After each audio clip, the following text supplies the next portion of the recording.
How's it going, everyone? Today, I'm not feeling great. So I will get into today's news, but if I'm a little lower energy, I apologize in advance. I have like weird stomach pain. So if you know of any teas, I feel like some tea. So if you know of any good teas that can help with the stomach or just any kind of tasty teas, drop them in the comments below and I will give them a try and report back. But although a lot of these live sessions start with the presenter saying, well, I'm going to wait until people join in, and I'm not going to do that. I'm going to dive right in, but I do want my tea. So today we have news about Ronaldo stopping Coca-Cola, addition of a boost post from LinkedIn, and a few other things, including some interesting news from Snapchat. So let's dive in. I want to start with the Ronaldo news, and I will play the video for you with USA Today's commentary for you to see kind of what happened there.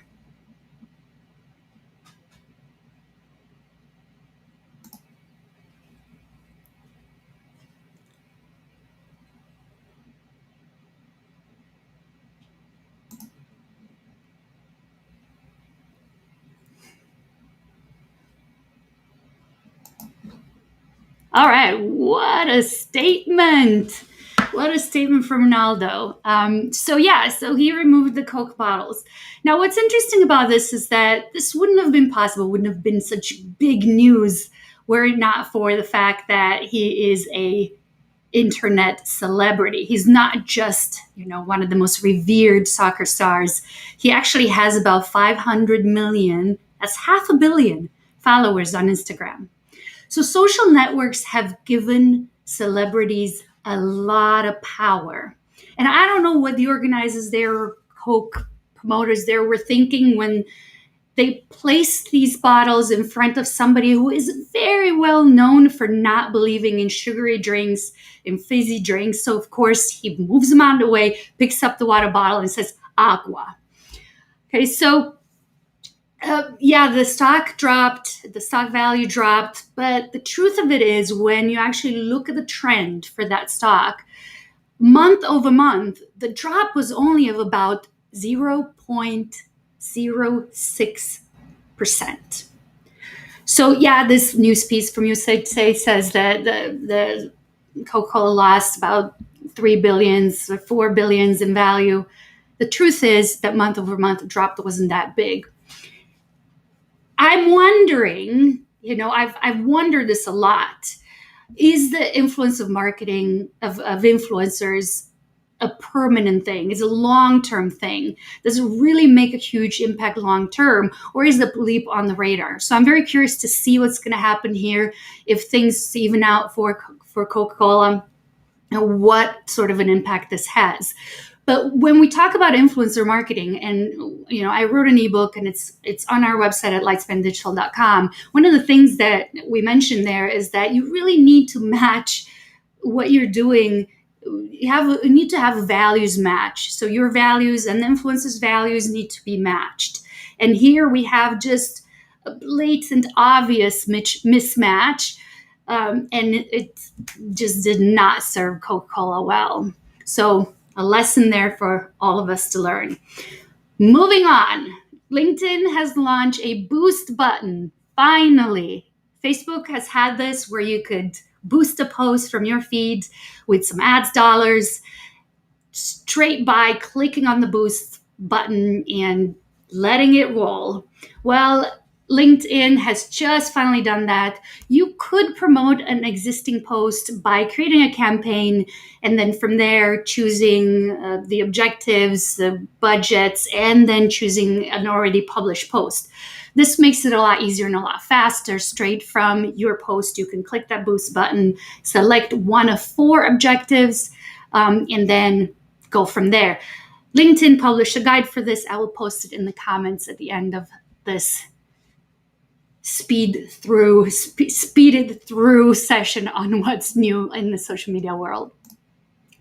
Now, moving on to Facebook. Facebook is launching live shopping Fridays with a handful of retailers only. There's only 8 retailers that they're partnering with. And on Fridays, these retailers are going to have live feeds where they're going to show you their product and you can buy it straight from there.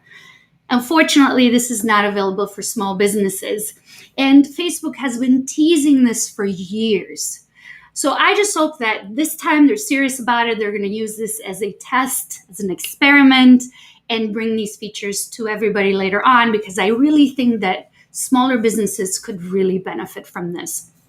In other Facebook news, Amazon put a call for help out there, yes, publicly on the web. They said they need social networks to curb fake reviews.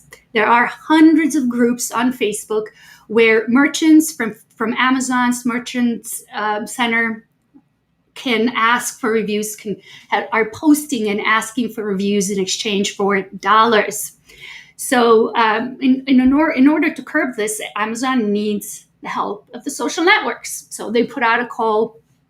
Some of these groups are just so brazenly called paid for reviews and terms like that. So Facebook hasn't responded to Amazon yet. We shall see. But yes, it's much, much needed. We hear from a lot of retailers who are struggling on Amazon with other merchants seemingly having these boosted reviews that, it's kind of unbelievable that they would be doing so well. So I really hope that this helps smaller merchants to be fairly shown by the Amazon algorithm when people search for their products. And last but not least, do you remember Snapchat? Snapchat just released, and I'm going to have to read this because it's quite amazing. Snapchat just released a holidays shopping guide. Yeah, it's just middle of June. And I have to read to you what they said. They say, what are the holidays really? The word means something different to everyone, but for Snapchatters, there's no denying it's a season for festive shopping and purchasing.